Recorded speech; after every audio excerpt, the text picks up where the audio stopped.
નમસ્તે મિત્રો, આપ સૌનું સ્વાગત છે યુટ્યુબ ચેનલ ડ્રીમ ઓફ કોરમાં. આપણે શ્રીમદ ભગવતી ભાગવતના 3જા સ્કંદમાં આગળ વધી રહ્યા છીએ. તેમાં આપણે છેલ્લે 9મી કથા જોઈ હતી, શ્રી રામચંદ્રજીએ કરેલ નવરાત્ર વ્રત. આજે આપણે કથા 10મીમાં સત્યવ્રતની કથા જોઈશું.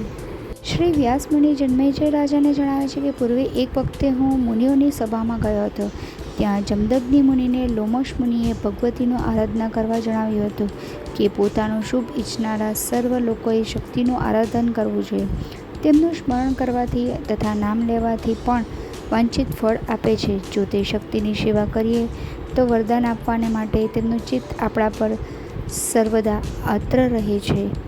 મુનિના આ કથન પછી મેં જણાવ્યું કે ફક્ત નામના ઉચ્ચારણ માત્રથી સઘળા મનોરથ પૂર્ણ કરનારા એ ઈશ્વરનું સર્વદેવોએ આરાધન કર્યું હતું. એ શક્તિનું કદી અસ્પષ્ટ રીતે કોઈ પ્રસંગે નામ ભૂલી જવાયું હોય તો પણ તે ધારેલા દુર્લભ સુખ પામે છે. એક બ્રાહ્મણને અક્ષરના ઉચ્ચારણથી જે ફળ મળ્યું તે વિશે એક ઇતિહાસ કહું છું, તે સાંભળો. પૂર્વે કૌશલ દેશમાં દેવદત્ત નામનો પવિત્ર બ્રાહ્મણ હતો. તેણે પોતે અપુત્ર હોવાને લીધે વિધિપૂર્વક શ્રી જગદંબાનું પૂજન કર્યું હતું. આ બ્રાહ્મણે તમસા નદીના કાંઠે ઉત્તમ મંડપ બાંધી વેદ જાણનારા અને યજ્ઞ પૂજામાં અત્યંત નિપુણ બ્રાહ્મણોને બોલાવ્યા હતા. તે જગદંબાના પૂજન સમયે પધારેલા બ્રાહ્મણોમાંથી એક ગોભીલ નામના બ્રાહ્મણને વારંવાર શ્વાસ ભરાઈ જતા મંત્રોચ્ચારના સ્વરમાં ભંગ થયો. તેથી દેવદત્તને ક્રોધ ચડ્યો અને તેણે કહ્યું કે હે મુનિ, હું પુત્રને વાસ્તે જગદંબાનું સકામ પૂજન કરું છું ને તેમાં તમે ભૂલ કરી માટે તમે મૂર્ખ છો. દેવદત્તનો આ વચન સાંભળતા ગોભીલ મહાત્માએ ક્રોધ કરીને શાપ આપ્યો કે હે દેવદત્ત, તે મને મૂર્ખ કહ્યો છે, માટે તને ષટ અને શબ્દ વગરનો પુત્ર ઉત્પન્ન થશે. મહાત્મા ગોભીલના શાપથી ડરેલા અને અતિ દુઃખ પામેલા દેવદત્તે મહાત્માને પ્રાર્થના કરી, હે મહાત્મા, શાપનો અનાગ્રહ કરવાને વાસ્તે કૃપા કરો.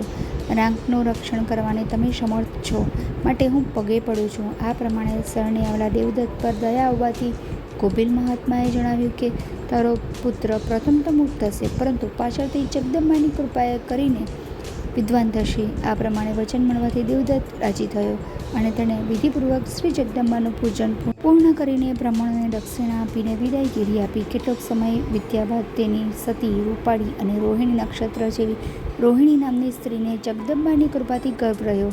તેણે રોહિણી નક્ષત્રવાળા સારા દિવસમાં અને અત્યંત ઉત્તમ લગ્નમાં પુત્રને જન્મ આપ્યો. પુત્રનું દર્શન કર્યા બાદ દેવદત્તે નામકરણ કરીને પુત્રનું નામ ઉતથ્ય એવું રાખ્યું. આ ઉતથ્યને 8મા વર્ષે ઉપનયન સંસ્કાર કર્યો અને ગુરુ પાસે ભણવા મોકલ્યો.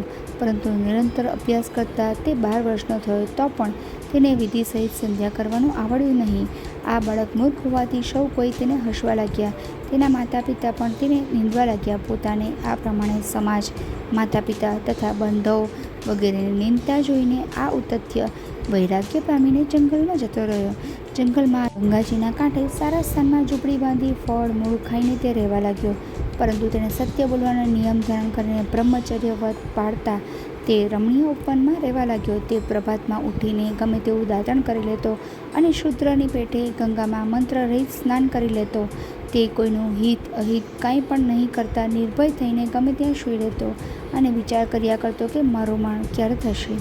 હું વનમાં દુઃખથી જીવું છું. મૂર્ખને જીવવાને પણ ધિક્કાર છે. મને હવે તુરત મોત આવે તો સારું. આમ રાત્રે દિવસ વિચાર કરતા એ શાંતપણે નિર્જન વનમાં પોતાનું જીવન વિતાવવા લાગ્યો. લોકો તેના સત્ય બોલવાના પાક્કા નિયમને જાણવા લાગ્યા. તેથી તેનું સત્યવ્રત એવું નામ પડી ગયું. તેની કીર્તિ પ્રસરી. એક દિવસે ભીલના ધનુષબાણથી વિંધાયેલો અને ભયથી વિવળ થયેલો એક સુવર દોડતો દોડતો સત્યવ્રતની પાસે આવ્યો. તુરત વિંધાયેલા અને લોહીથી ભીંજાયેલા એ સુવરને જોઈને દયાના આવેશથી પોતાને અત્યંત ધ્રુજારી છૂટતા તેના મુખમાંથી અહીં અહીં એવા અક્ષરો બોલાઈ ગયા.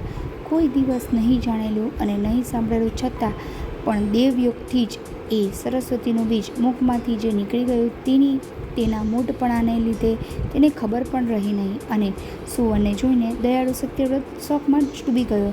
પેલા સુવર પણ બહુ જ કાયર થયેલો અને બાળની પીડાથી ધ્રુજતો બીજો માર્ગ નહીં ચડવાથી આશ્રમમાં જ નિકુંજમાં સંતાઈ ગયો. તે પછી થોડી વારમાં કાળ સમો પેલો પારધી સુવર શોધતો સત્યવ્રત પાસે આવી પહોંચ્યો અને સત્યવ્રતને પૂછ્યું, હે મુનિ, સુવર ક્યાં ગયો? પારધીના પ્રશ્નથી સત્યવ્રત વિચારમાં ડૂબી ગયો કે સુવરને મેં દીઠો છે અને નથી દીઠો કહીશ તો મારો સત્ય બોલવાનો નિયમ તૂટશે, અને દીઠો છે કહીશ તો આ પારધી સુવરને માર્યા વિના મૂકશે નહીં. આવું ધર્મ સંકટ આવતા જે અહીં વાઘ બીજનો ઉચ્ચાર થઈ ગયો હતો તે બીજના પ્રભાવથી પ્રસન્ન થયેલા શ્રી જગદંબાએ તેને દુર્લભ વિદ્યા તુરત જ આપી. જેમ પૂર્વે વાલ્મીકી ઋષિને એકાએક વિદ્યા સ્ફુરી હતી, તેમ દેવીના બીજના ઉચ્ચારણના લીધે આ સત્યવ્રતને સઘળી વિદ્યા સ્ફુરિત થઈ અને તેથી તે સમયે એ કવિ થઈ ગયો.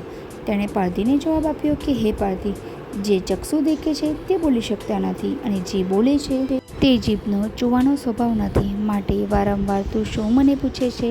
સત્યવ્રતના આવા જવાબથી પારધી સુવરની આશા છોડીને પાછો ફર્યો.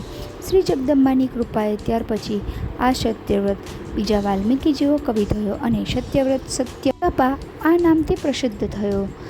તેણે વિધિ સહિત અનુષ્ઠાનો કરવા માંડ્યા, જેથી તેની કીર્તિ ઘણી જ વધી. તેના પિતાશ્રી કે જેણે તેનો ત્યાગ કર્યો હતો તેણે પુત્રની કીર્તિ સાંભળી તેના આશ્રમમાં જઈ તેને ઘણા માનથી પોતાને ઘેરે તેડી ગયા.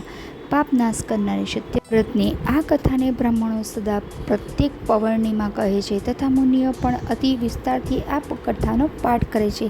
આથી જગતમાં કારણો એ આદિશક્તિ પરમદેવીની જ શક્તિથી સદા સેવન અને પૂજન કરવું છે. જગદંબાનું ભક્તિપૂર્વક સ્મરણ, પૂજન, ધ્યાન, ઉચ્ચારણ અને સ્તુતિ કરવાથી વાંછિત સુખ આપે છે, જેથી તે શક્તિને કામદા પણ કહે છે. અહીં સત્યવ્રતની કથા પૂર્ણ થાય છે. મંત્રના અક્ષરોના ઉચ્ચારણમાં ઘણી શક્તિ રહેલી છે. કહેવાય છે કે દેવીના મંત્રોનું ઉચ્ચારણ કરવાથી તમામ ઈચ્છાઓ પરિપૂર્ણ થાય છે. હંમેશા ગુસ્સો અને ક્રોધ ઉપર સંયમ રાખવો જોઈએ. દેવદત્તે ગુસ્સામાં એક બ્રાહ્મણનું અપમાન કર્યું, તેથી તેના પરિણામે તેના પુત્રને શ્રાપ મળ્યો. સાચા મહાત્માઓ શ્રાપને પણ આશીર્વાદમાં બદલી શકે છે. દેવીના મંત્રોના પ્રભાવથી અજ્ઞાની વ્યક્તિ પણ જ્ઞાની અને કવિ પણ બની શકે છે, જે વાલ્મીકીના ઉદાહરણથી સાબિત થાય છે. આ છે સંપૂર્ણ કથાનો સાર. જો આપને આ વિડીયો પસંદ આવ્યો હોય તો વિડીયોને લાઈક કરજો, તમારા મિત્રો અને સગા સંબંધીઓને શેર કરજો અને ચેનલને સબસ્ક્રાઈબ કરવાનું ભૂલતા નહીં. સર્વમંગલ મંગલે શિવે સર્વાર્થ સાધિકે શરણ્યે ત્ર્યંબકે ગૌરી નારાયણી નમોસ્તુતે. ભગવતી માત કી જય, અંબે માત કી જય, સરસ્વતી માત કી જય. મા ભગવતી આપ સૌની રક્ષા કરે. ફરી મળીશું. આવજો.